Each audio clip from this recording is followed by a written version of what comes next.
Good evening.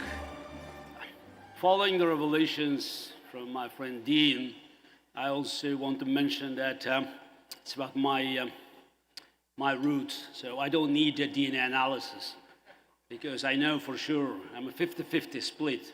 The child of two nations that had the word genocide embedded in our genes. My mother has roots, Armenian roots from Karabakh, and my father was Ashkenazi Jew. So that's why what's happening now, it's somehow it's a call of nature. I can recognize it. I lived through that. And I think when we talk about challenges faced by Jewish nation, we have to recall history.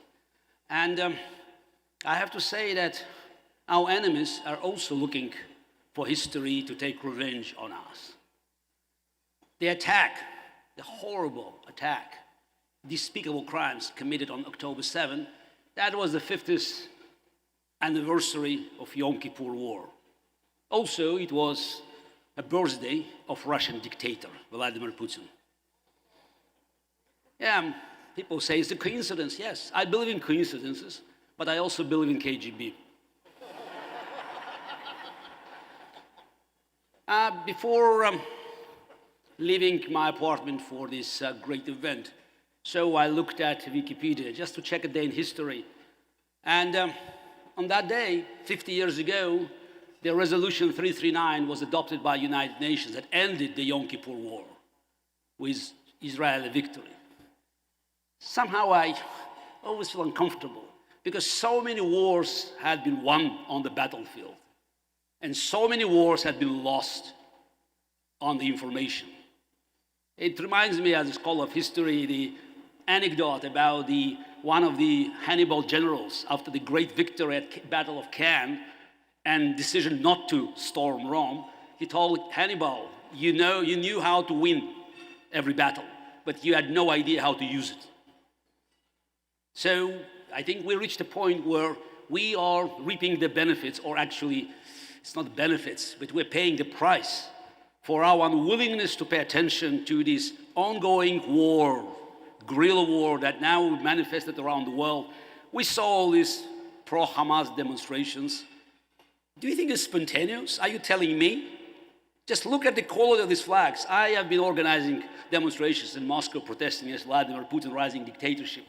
It's industrially made flags. So the posters, the memes, the megaphones, it all was prepared in advance. They knew. And it's not just an ordinary attack.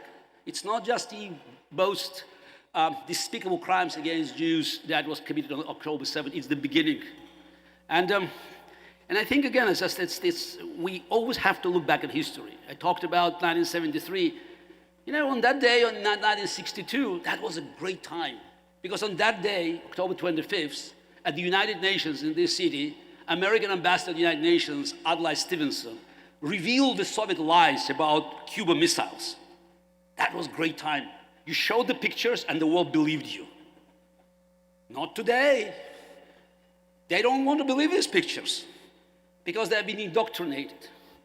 And again, today I have a great honor of introducing the man who lived through this history and connected so many elements of this history. Because, yeah, that was mentioned. We just talked about anti-Semitism now finding new form of anti-Zionism, anti-Israeli propaganda.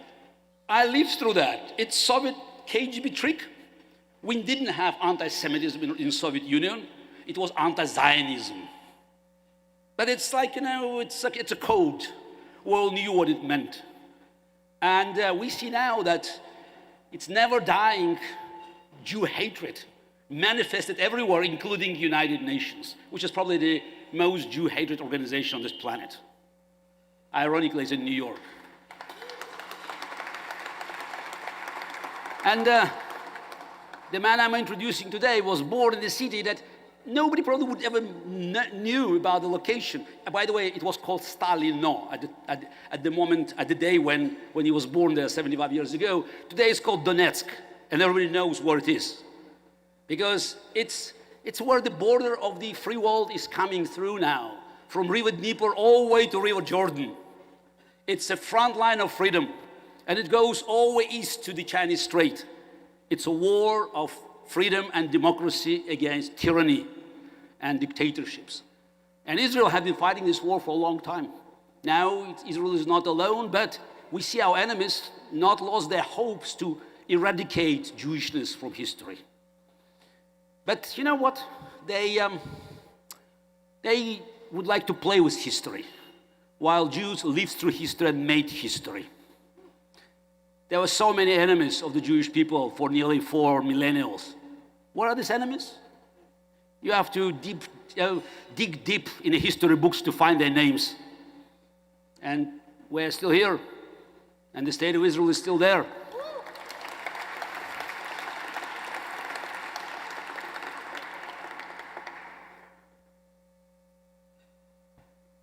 Nazi Germany wanted to solve, quote-unquote, Jewish problem. They were working hard on final solution. It was greatest tragedy of all, but it ended up with the creation of the State of Israel. Today, the Nazis of modern times, they want to have their final solution. Let's be honest with ourselves. This is not an ordinary challenge. This is not an ordinary war. They believe that it's a time to have the decisive blow to Jewry around the world and heart of Jewishness, the state of Israel.